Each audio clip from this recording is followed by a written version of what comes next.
రాజశేఖర రెడ్డి గారి మరణానంతరము జరిగిన ఉప ఎన్నికల్లో విజయం సొంత వదిన మీదే వివేకానంద రెడ్డి గారు పోటీ చేశారు కదా, ఆ విషయాన్ని మీరు ఎలా చూశారు? అసలుకి ఎందుకు ఆ సందర్భం ఎందుకు వచ్చింది? ఆయన ఎందుకు పోటీ చేయాలనుకున్నారు?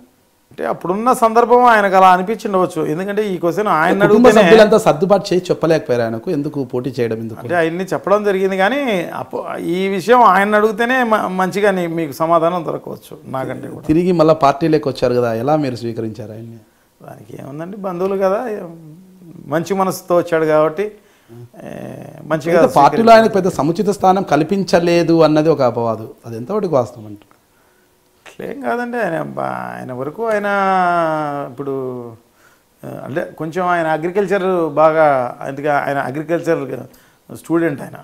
సో ఆయన అగ్రికల్చర్ బాగా డెవలప్ చేశారు. పార్టీ పరంగా ఒక ఎమ్మెల్సీనో రాజ్యసభనో ఏదైనా ఇచ్చి ఆయన కొద్దిగా అవకాశం వచ్చినప్పుడు తప్పకుండా సముచిత. మొన్న రోజు విజయసాయి రెడ్డి గారికి ఇచ్చిన రాజ్యసభ వివేకానంద రెడ్డి గారికి ఎందుకు ఇవ్వలేకపోయారు? అంటే ఇది ఏమన్నా కుటుంబ పార్టీ అని మీరు ఏమన్నా అనుకుని మీరు క్వశ్చన్ వేసి ఉండొచ్చు అనుకుంటున్నా రాజు గారు.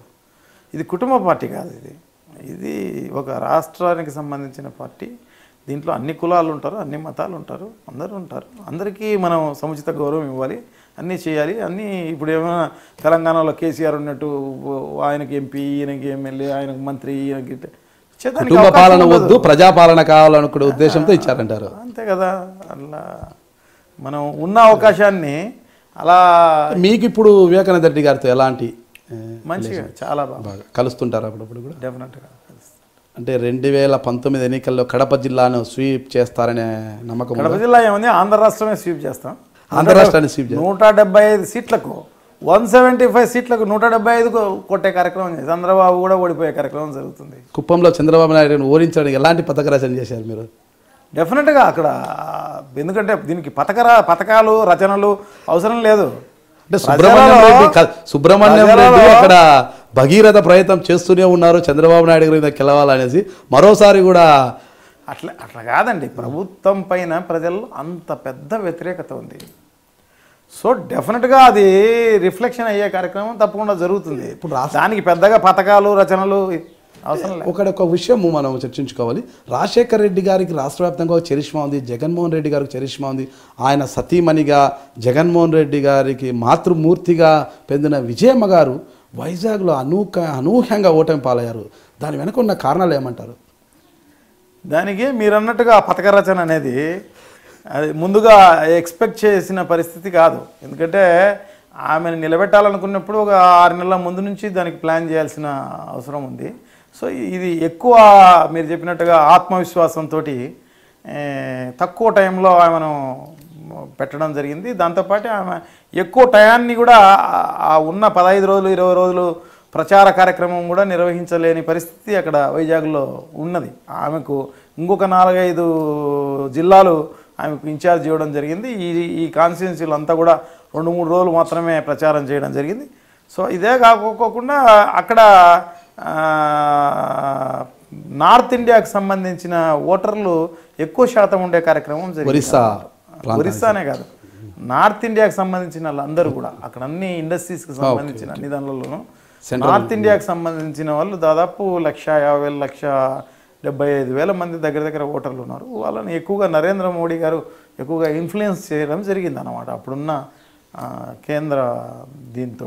అందుకు అక్కడ బీజేపీ క్యాండిడేట్ కూడా అపోజిషన్ క్యాండిడేట్. అప్పటి వరకు బీజేపీ క్యాండిడేట్ ఎవరికి తెలియదు రాబాబు గారు. ఒక్కసారిగా విజయమ్మ గారి మీద విజయం సాధించాలి ఆయన అసలు రాష్ట్రంలోనే ఒక ఫెమిలియర్ అయిపోయారు. దానికి కారణము మీ పార్టీ కల్పించింది అన్నట్లు అందరూ భావిస్తుంటారు. అదేం కాదు, కానీ అక్కడున్న పరిస్థితులు అలా రావడం జరిగింది, అంతకు తప్ప నుంచి వేరే కార్యక్రమం. ఇప్పుడు మీరే అన్నారు ఇది కుటుంబ పార్టీ కాదు ప్రజల పార్టీ అని. 2019 ఎన్నికల్లో షర్మిల గారికి కానీ విజయమ్మ గారికి కానీ సీట్లు ఏమైనా కేటాయించారు? అంటే వారి అవసరం ఉందనుకున్నప్పుడు నిజంగా చెప్తే కదా, అంబుల పొదిలో బాణాలు ఉన్నట్టు అన్నమాట. సో ఆ బాణం ఎప్పుడు ఉపయోగించాలనో అప్పుడు ఉపయోగించే కార్యక్రమం చేస్తారు, అంతే. దాంట్లో ఏం లేదు. ఖచ్చితంగా అయితే ఏది ఏమైనా కూడా 2019 ఎన్నికల్లో జగన్మోహన్ రెడ్డి సీఎం అవుతారని మీరు నమ్ముతున్నారు?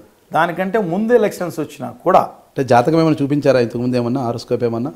హారోస్కోప్ అనేది కాదు కానీ ఇంకోటి అనేది కాదు కానీ ముందే ఎలక్షన్స్ అంటున్నారు కదా మీరు. అంటే ముందే ఎలక్షన్స్ వచ్చే అవకాశం ఉన్నట్లు ఏమన్నా? అంటే మొన్న ఏదో మార్చి అంటే ఈ ఉగాదికి ఈ పంచాంగ శ్రవణం చేసేటప్పుడు దాంట్లో చెప్పడం జరిగింది ఏదో మధ్యాంతర ఎన్నికలు వస్తాయి అని చెప్పి. ఎందుకోసం ఇప్పుడు పూర్తి మెజార్టీ ఉంది, మీ పార్టీ నుంచి 20 మంది ఎమ్మెల్యేలు కూడా దాదాపు వెళ్ళారు, వాళ్ళకి పూర్తి మెజార్టీ ఉంది, ఇలాంటి సందర్భంలో ఎందుకు వస్తుంది అంటారు? మేము అవన్నీ కూడా ఎక్స్పెక్ట్ చేయడం లేదు. ఒకవేళ వచ్చినా కూడా రావచ్చు, వచ్చినా కూడా జగన్మోహన్ రెడ్డి గారు ముఖ్యమంత్రి అయ్యే కార్యక్రమం తప్పకుండా జరుగుతుంది. అది కూడా 175కు 175 సీట్లతో వైఎస్ఆర్ కాంగ్రెస్ వచ్చే కార్యక్రమం జరుగుతుంది. ఇక చివరగా తీసుకుంటే భూమా నాగిరెడ్డి గారి కుటుంబంతో సఖ్యత నెలకొనడానికి మీరు పెద్దగా చొరవ చూపలేదు, అందుకే భూమా నాగిరెడ్డి గారు పార్టీని కూడా వీడారనేది ఒక అపవాదం ఉంది, దాని గురించి? అది ఏం కాదండి, దీంట్లో అన్ని రకాలైన ఇన్ఫ్లుయెన్స్ పనిచేస్తుంటాయి. సో భూమా నాగిరెడ్డి గారు పార్టీ వీడడానికి కారణం ఏమంటారు? ఇంకొకటి అయితేనేమి అన్నీ పనిచేస్తుంటాయి. ఇప్పుడు పోయిన వాళ్ళందరూ కూడా ప్రచారం అయితే ఉంది, అందరూ డబ్బులు తీసుకొని పోయినారని చెప్పి. భూమా నాగిరెడ్డి అనే ఒక వ్యక్తి కర్నూలు జిల్లాలో చాలా బలమైన నాయకుడు, అలాంటి వ్యక్తి పార్టీని వీడిపోవడం మీకు నష్టమా కాదా? జనరల్గా ఆయన పైన ఎక్స్పెక్టేషన్స్ అయితే పార్టీ బ్రహ్మాండంగా ఎక్స్పెక్టేషన్స్ అయితే ఉన్నాయి, కానీ వాళ్ళు ఆ నమ్మకాన్ని ఊము చేస్తూ పోవడం జరిగింది. దానికి మనం ఇప్పుడు మీకు భూమా నాగిరెడ్డి గారితో ఎలాంటి పరిచయం ఉంది, అంటే విభేదాలు ఏమైనా ఉన్నాయా? విభేదాలు ఏముందండి, ఇప్పుడు పార్టీ నుంచి పోయిన వాళ్ళందరూ ఉన్నారు, వాళ్ళతో పాటు వాళ్ళు అంతే, అంతకు తప్పనిచ్చి దానికి సపరేట్గా విభేదాలు, సపరేట్గా ఫ్రెండ్షిప్ ఇంకోటి ఉండే అవకాశం లేదు కదా. మీ ఈ దేశంలో మిగతా వాళ్ళంతా పల్లకీలు మోసే బోయిలా రాచరికం పెట్టచ్చు, గొడవ ఎందుకైతే? మొఘల్ చక్రవర్తులు 6 కూడా నిఖార్సైన వాళ్ళు. బాబర్ దగ్గర నుంచి హుమాయూన్ కొంతకాలం కష్టపడడం ఆయన, అసలు అక్బర్ అద్భుతమైన వాడు. ఆ తర్వాత వచ్చినటువంటి జహంగీర్ కావచ్చు, తర్వాత షాజహాన్ కావచ్చు, ఔరంగజేబ్ కావచ్చు, చాలా గొప్ప పరిపాలనా దక్షులు. ఆ సామ్రాజ్యాన్ని పెట్టచ్చు, మనకి గొడవ ఎందుకు?